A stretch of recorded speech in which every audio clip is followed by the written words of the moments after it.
नमस्कार, मेरा नाम डॉक्टर ज्योत्सना गांधी गुप्ता है और मैं नया रायपुर स्थित सद्भावना हॉस्पिटल में as a director and consultant gynaecologist काम कर रही हूँ। तो दोस्तों, आज हम लोग एक सीरीज की शुरुआत करने वाले हैं जिसका नाम है अवेयरनेस इन प्रेगनेंसी।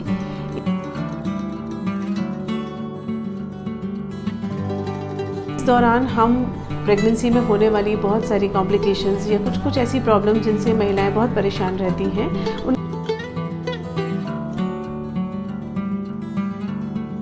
टॉपिक है वो ये है कि गर्भ में कई बार पल रहे बच्चे की आकस्मिक मृत्यु हो जाती है, जिसको हमारी भाषा में हम IUFD बोलते हैं या इंट्रायूट्राइन फीटल डेथ।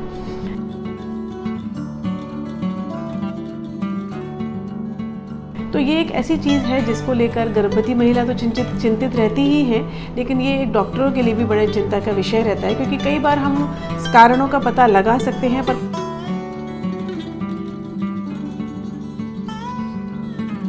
कई बार चाहकर भी हम कारणों का पता नहीं लगा पाते और उस कारण को हम बोलते हैं इडियोपैथिक IUFD, यानी कि जब हम कोई कारण पता नहीं लगा पाए तो हम इडियोपैथिक में काउंट करते हैं।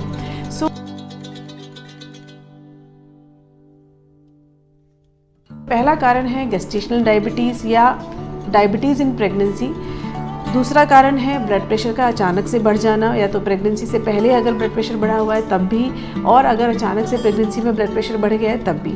तीसरा कारण है अनकंट्रोल्ड थायराइड, चाहे वो हाई थायराइड हो चाहे वो लो थायराइड हो। चौथा कारण हो सकता है स्मोकिंग, अगर बहुत ज़्यादा महिला स्मोक करती है तो ये भी एक कारण हो सकता है। पांचवा कारण होता है जिसे हम एंटी फॉस्फोलिपिड एंटीबॉडी सिंड्रोम बोलते हैं, जिसका पता लगाना कुछ टेस्ट द्वारा ही संभव है। छठवां कारण होता है कोलिस्टेसिस ग्रेविडेरम, मतलब कि अचानक से लिवर एंजाइम्स में कुछ प्रॉब्लम हो जाती है और महिला के शरीर में अत्यधिक खुजली होने लगती है, तो भी एक कई बार बच्चे की आकस्मिक मृत्यु हो सकती है। और बहुत से कारण होते हैं जिनका हम कई बार पता ही नहीं लगा पाते, उनको इडियोपैथिक कारण कहते हैं। और कभी कभी ये जो आकस्मिक मृत्यु है वो बच्चे के अपने किसी वजह से भी हो सकती है, जैसे कि बच्चे में कोई क्रोमोसोमल एनोमली है, कोई पुरानी आनुवंशिक बीमारी है, उसकी वजह से भी ऐसा हो सकता है।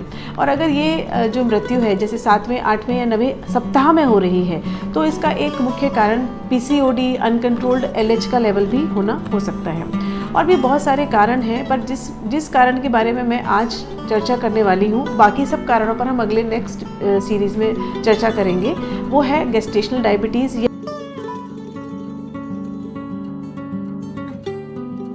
या डायबिटीज़ इन प्रेगनेंसी। अब होता क्या है, डायबिटीज़ के नाम पर लोग बोलते हैं अरे हमें तो डायबिटीज़ नहीं है, मेरे को तो कभी डायबिटीज़ नहीं हो सकती, मेरी तो एज कम है, मैं पतली हूँ, ये वो बहुत सारे रीजंस होते हैं दिमाग में। अगर पूछो पेशेंट से कि भाई ये हो सकता है तो वो बोलते हैं नहीं हमको तो शुगर नहीं है, पर ऐसा नहीं है। डायबिटीज़ एक ऐसी चीज़ है जो प्रेगनेंसी में कई बार मास्क रहती है, यानी कि अगर है भी आपको शुगर तो पता नहीं चलती और नॉर्मल शुगर टेस्ट से आप उसका पता नहीं लगा पाते। तो उसके लिए हम क्या करते हैं, जो WHO की गाइडलाइन है उसके अकॉर्डिंग अगर जैसे ही महिला को पता चलता है कि वो प्रेग्नेंट है तब ही उसे पहली बार में ही एक ग्लूकोज चैलेंज टेस्ट कर लेना चाहिए। इसका मतलब होता है कि हम एक 75 ग्राम ग्लूकोज का एक पैकेट आता है मार्केट में, S75 या और भी कई नाम से मिलता है, उसको हम महिला को आते ही पिलाते हैं अपने सेंटर पे, और 2 घंटे के बाद फिर हम एक शुगर का टेस्ट करते हैं। अगर उसका लेवल 140 से ऊपर आ रहा है तो इसका मतलब कहीं ना कहीं आपका शुगर डिरेंज्ड है, या अब धीरे धीरे प्रेगनेंसी में आपका शुगर बढ़ सकता है।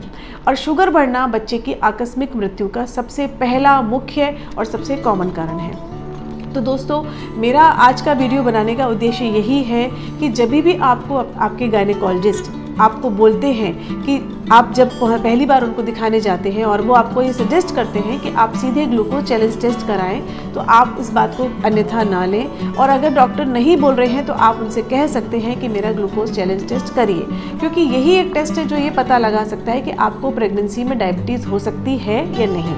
और कोई तरीका नहीं है पता लगाने का, नॉर्मल शुगर टेस्ट से हम पता नहीं लगा सकते।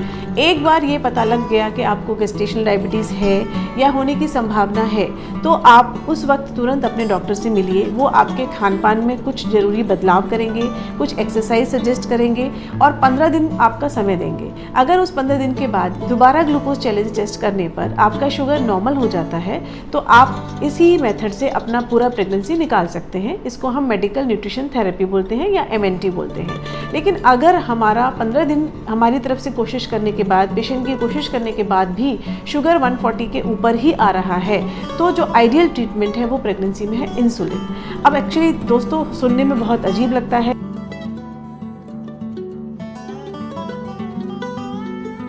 कि इंसुलिन इंजेक्शन हम कैसे लें। ये भी भ्रांति है कि इंसुलिन इंजेक्शन एक बार ले लिया तो क्या हमेशा ज़िंदगी भर इंसुलिन लेना पड़ेगा, पर ऐसा बिल्कुल भी नहीं है। प्रेगनेंसी में इंसुलिन सबसे सेफ है, वो बच्चे के लिए कोई हानि नहीं पहुंचाता, माँ को भी बहुत सुरक्षित रखता है, शुगर को बहुत बढ़िया तरीके से कंट्रोल करता है और अगर कोई बच्चे को ढंग से पूरी तरह से देखभाल कर सकता है प्रेगनेंसी में तो वो है इंसुलिन। और दूसरी इंपॉर्टेंट बात ये है कि आपको शुगर घर पे ही मॉनिटरिंग कर लेना चाहिए, तो इसके लिए आपको अपने पास एक ग्लूकोमीटर भी रखना पड़ेगा।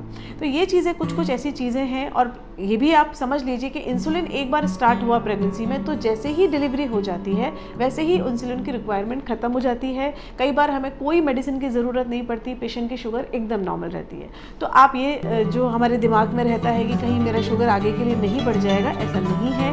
केवल 20 से 30% महिलाओं में ही ऐसा होता है कि शुगर बढ़ता है, वरना सभी का शुगर नॉर्मल हो जाता है। तो आज का जो वीडियो है उसका मेन टॉपिक है गेस्टेशनल डायबिटीज़ के बारे में अवेयरनेस। हम जब भी डॉक्टर से मिलें, जब भी प्रेगनेंसी हो, तुरंत आप ये टेस्ट ज़रूर कराएं। इस टेस्ट को दोबारा 3 महीने के बाद कराया जाता है अगर नॉर्मल रहता है तो, और उसके बाद 6वें महीने में और फिर 9वें महीने में। इस तरीके से एटलीस्ट 4 बार ग्लूकोज चैलेंज टेस्ट करना पड़ता है, पर शुरुआत में करना सबसे ज़रूरी है। तो आज मैं यही बताना चाहूँगी और अगली और जानकारी के लिए हमारे साथ जुड़े रहिए। धन्यवाद।